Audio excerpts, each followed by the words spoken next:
ఆలు బాగా ఫ్రై చేసుకోవాలి. డీప్ ఫ్రై అయిన తర్వాత ఆనియన్స్,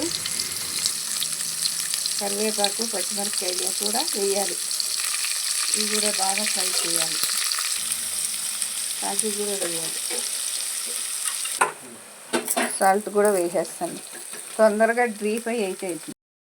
ఇలా డీప్ ఫ్రై అయిన తర్వాత క్యారెట్ కూడా వేయాలి. ఇది కొంచెం కలర్ వచ్చేంత వరకు వేస్తే చాలు. ఆ తర్వాత మనం ఏ రవ్వ అయితే ఉప్మా చేసుకుంటామో ఆ రవ్వ అయితే వేయాలి.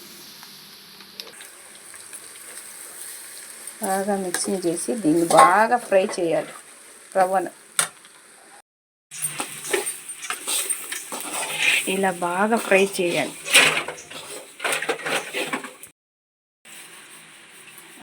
ఇది బాగా డీప్ ఫ్రై అయిపోయింది. కొంచెం పక్కకు తీసి పెట్టుకుంటాను.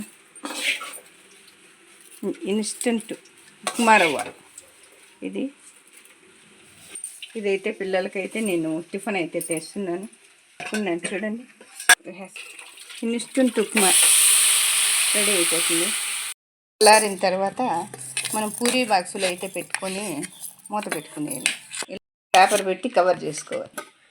ఇది వారమైనా నిలువ ఉంటుంది. ఎప్పుడు కావాలంటే అప్పుడు మనము ఇన్స్టంట్ ఉప్మా అనేది తయారవుతుంది. వేడి నీళ్ళు పెట్టుకొని ఇది రవ్వ వేసేస్తే మనకు ఉప్మా అయితే రెడీ అయిపోతుంది.